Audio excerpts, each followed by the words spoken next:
Hello and welcome to Leeds City, the Midland side. I'm John Elliott and this is my project to recreate in 4mm scale the workings of the railway in the traditional era. I have chosen the old Midland station in Leeds to facilitate this. So let's start by having a look at some illustrations to orientate and perhaps answer the questions where, what and when. Leeds today is at the centre of the metropolitan county of West Yorkshire, but back in the day it was in the West Riding of Yorkshire. Regarding the Midland Railway system, it found itself part way along the trunk route to Scotland, about 200 miles north of London and 100 miles short of Carlisle and the border. Ideally it would have been a through station, but by a quirk of history it is a terminus close to the city centre. Originally, the station was built by the Leeds and Bradford Railway. It was called Wellington Station, not to be confused with Wellington Street, a freight depot. Little did the original promoters know that one day their terminus in Leeds would become part of a national network.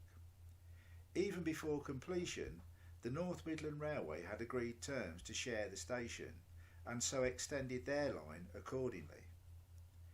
The Midland Railway was formed soon after. The North Midland and eventually the Leeds and Bradford were both absorbed. There were, of course, other railways vying for a presence in Leeds. The Great Northern built their central station a short distance to the north. The North Eastern already had a terminus at Marsh Lane. The London North Western built a line from the west and shared facilities at Central. Eventually, the North Western and the North Eastern teamed up to build a joint station adjacent to Wellington.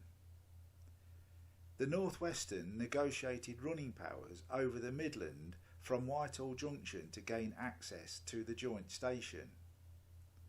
The joint station was named, unimaginatively, Leeds New. The arrangements of running rights over the Midland proved frustrating for the North Western, and so it built its own line that became known as the Viaduct Line for obvious reasons. After the grouping in 1922, Wellington and New fell under the LMS management.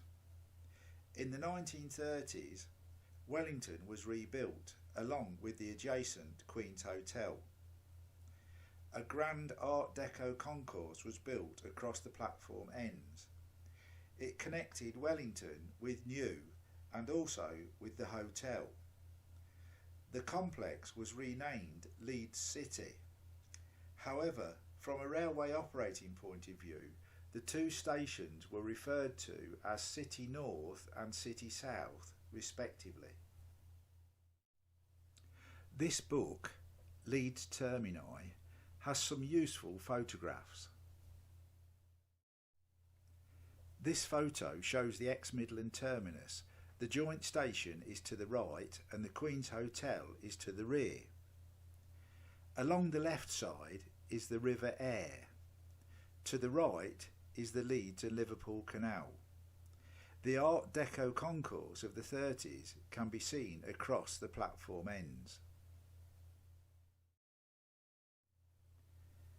From the same book, looking in the opposite direction, can be seen the complex of lines to the west.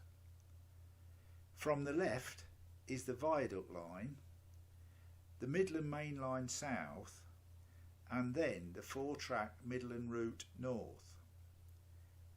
Completing the triangular junction is the Avoiding Line, connecting Engine Shed Junction to the left with Whitehall Junction to the right.